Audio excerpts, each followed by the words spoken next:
నారాయణ సమారంభం వ్యాసశంకర మధ్యమాం అస్మదాచార్యపర్యంతాం వందే గురు పరంపరాం. శ్రీ గురుభ్యో నమః.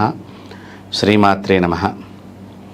సనాతన ధర్మము అంటే దీనికి ఆదియు అంతము లేనిది అని అర్థం. ఇది ఎప్పుడు పుట్టింది, ఎప్పుడు వెళ్ళిపోతుంది అనేది కూడా ఎవ్వరికీ కూడా తెలియదు. అంటే నిత్యమైనది, సత్యమైనది, దీనికి మరణము అంటూ కూడా ఏమీ లేనటువంటిది సనాతన ధర్మం. ఇది వేదకాలం నుంచి ఉన్నది. వేదకాలము అనే దానికి మనం ఇన్ని సంవత్సరాలు అనేటువంటిది మనకెక్కడ చెప్పబడి లేదు. దీని గురించి అంతటి గొప్పదైన సనాతన ధర్మం గురించి మీరు ఇందాక అన్నట్టుగా సనాతన ధర్మం అంటే తెలియని వాళ్ళందరూ దీని గురించి మాట్లాడే పెద్దలుగా అయిపోయారు ఈ రోజుల్లో.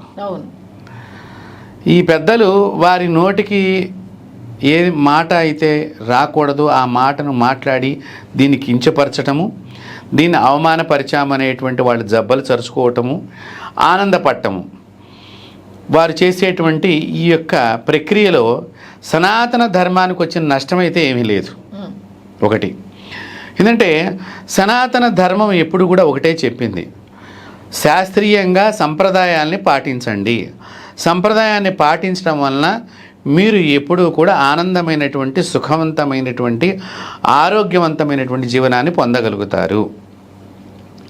సనాతన ధర్మము అంటే ముఖ్యంగా మనం ఆలోచన చేయవలసింది ఇదేదో మూఢాచారము అనేటువంటిది కాదు. అసలు దీనిలో మూఢాచారాలు, డంబాచారాలు అనేటువంటి మాటలు మాట్లాడే వాళ్ళందరికీ కూడా వాళ్ళు పాటిస్తున్న దానిలో ఎన్ని మూఢాచారాలు ఉన్నాయో అది ముందర వాళ్ళు గుర్తుంచుకోవాలి, వాళ్ళు తెలుసుకోవాలి. ముఖ్యంగా ఈ సనాతన ధర్మం అనేటువంటిది ఎప్పుడూ కూడా ఏ మనిషి మీద ఎప్పుడు కూడా ఒత్తిడి చేయలేదు. ఇది చెయ్యాలి అని ఒత్తిడి చేయలేదు.